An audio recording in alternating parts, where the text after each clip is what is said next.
Today the governor spoke about special interest. Yes, there are special interests. They're called seniors, the middle class, and low-income families that the governor just decimated. We are just starting to digest some of the cuts that this governor has made to the budget, but they are extremely cruel and mean-spirited. But one group that we keep talking about, the millionaires, are doing very well under him. And the governor keeps talking about small business owners. I had enough of that. I've had enough of him saying they're small business owners. Let's get it straight. Anyone that makes more than $1 million, clear, net, more than $1 million, is not a small business owner. Not in my book. So the governor stands with the wealthy, as he has since he's gotten into this office, because obviously they're the ones that elected him. People with great wealth that supported his campaigns to put him in office. I've reached across the aisle to work with this governor on a whole lot of tough issues. But it is almost impossible to stomach some of the cuts that he has made. And I only can characterize it as cruel. One of them, TAG, this is for the poorest kids, go to school. Not only did he have $25 million that he restored into the budget, he took that away. And from his budget, the numbers we can back up.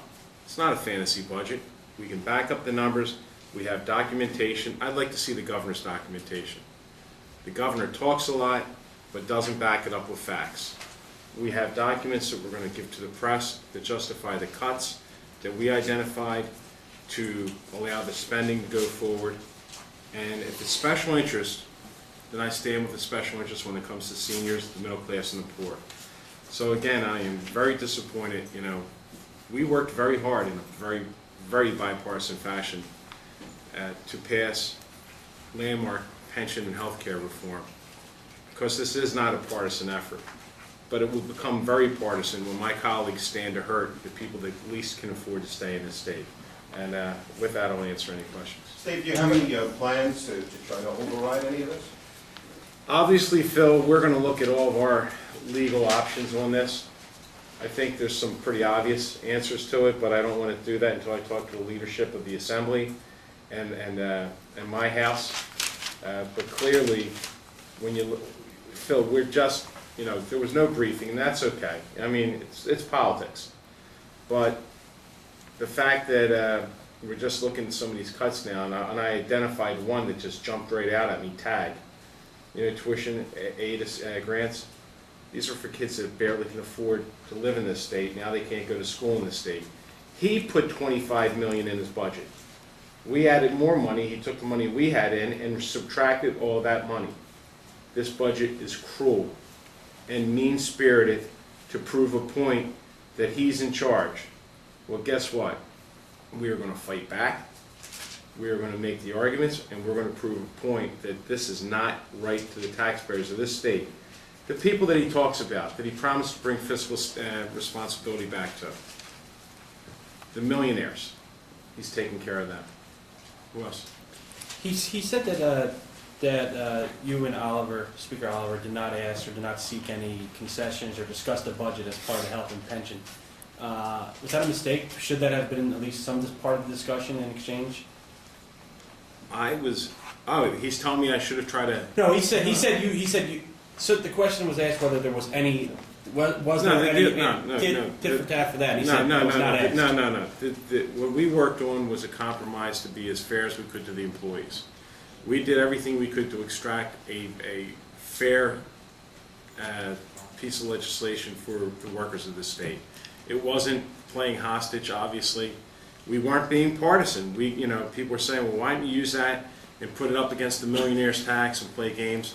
Because we are actually not trying to play games. We're honestly trying to legislate. And what you saw today is a governor that has nothing. He's really disappointed me, I can tell you today. I'm really disappointed because he has chosen to really hurt people in this budget. There's three things he cites: pension reform, ARB reform, and the tax cap as his crowning achievements of bipartisanship working with you guys. Is it fair to say, after what went on down there, that any cooperation from the Democrats and Republicans is over? Well, I think, you know, he makes it very hard to work with. When you step out, I shouldn't have to make a trade. When I step forward and take some really tough positions to do things that are going to make a difference in the taxpayers' lives in this state, we stood up. I was counting. I did my job. And for him to do what he did to the people of this state today, it's going to make it a lot harder, Terry. It's going to make it a hell of a lot harder to work with someone that can be this cold and cruel. And I would never say that about him before, but I got to tell you, this is mean, mean, mean-spirited budgeting. And this is to prove a point. This is to prove a point. How dare you challenge my authority? He was elected governor of this state, not king. And you know, people talk about him bullying people around. Well, guess what? He just proved a point. And he did it in a very mean-spirited way. And I am extremely disappointed. You know, I get along with governor. You know, we always talk how we work together on things. I could never stand by and support what he just did. Can you speak to the Medicaid piece of it? I don't know how much you've... I haven't had a chance to even digest it yet. Look, the obvious point was when he expected only people making less than $5,000 to be on Medicaid. That's inhuman. How do you expect a mother of two making $103 or $5 a week? There's a lot of them out there, huh? It's disgraceful for the governor to propose something like that. And you know something? And we stood up and said it was wrong. But then again, think about it. These are people that are trying to work and live in this state and raise a family. They're not entitled to Medicaid. They're not entitled. This is clear, this budget. This isn't hype. This isn't politics. This is class warfare. Protect the rich at all expense of the poor and the middle class and seniors. Do you know if you did line item on? I haven't gotten to it yet either. I haven't gotten it all yet. You know, we're at a little bit of a disadvantage. You know, you guys are, we are. I've been here since 11 o'clock today. You know, the governor has a right to move when he wants to. But I mean, I think I've demonstrated. I mean, I personally think I've demonstrated willingness to work with him. So there's no reason he couldn't have given us a 5-minute briefing. But that's okay, because I'd be crying. I'm crying for the people that he's hurt in this budget. There's more school aid, not as much as you wanted. He's full of it. Do you think that's a bad budget for property tax release, given that you guys made the contention that school aid is property tax relief? Listen, the governor's full of it. He says he restores all the money. $250 million was 1% of what he took the year before. He said he put another 160 whatever. That's not even another 1%. He took 5% from the schools. He's got very creative math, the governor. Very creative math. Steve, And, said, yeah. sorry, you said that you added all this spending to suck up to your base after the pension and health benefits. Oh, I'm really concerned about that, Matt. I've demonstrated that over the year that I'm very concerned about my Democrat base. If I was concerned about that, I wouldn't have done what I did. So I don't want to hear that nonsense. I'd use a stronger word. You know what I mean? I'd use a much stronger word, but don't give me that. He used the word partisan hack. He was asked about bipartisanship, and there was some urging, and he said, I'm not going to be lectured by partisan hacks. He used that phrase. And then he also mentioned Sarlo within the same breath. He also mentioned Assemblyman Poe. Any response to that? Governor doesn't hold back. I know he's called Sheila Oliver a liar, and he's called Valerie Huddle a jerk, and he's very good at name calling. And again, honestly, I can't tell you, this is probably the most disappointing day that I've had as a legislator the entire time I've been here, because to prove a point, he has decided to hurt people in a very mean-spirited way, and I can't say it any more than that. And I honestly worked and trusted him that we were doing the right thing for the taxpayers of the state of New Jersey, and when we did pension and health care reform, we did. He just took care of the millionaires in this state with that, and he really hurt. Like I said, we're just going through this, so we're at a disadvantage just like you guys are. But when you see the tag cut, that points out to where he's headed. Have you spoken to him? No. Senator, much of the spending that had to be cut was based on revenue figures that the Democrats used, and also figures based on pension and benefit reform that were both, according to the administration, inflated. Use OLS in one sense and contradict them in another, and use the administration Well, then listen, I told you before, you know, the governor certifies numbers, we know that. So he can make up whatever number he wants.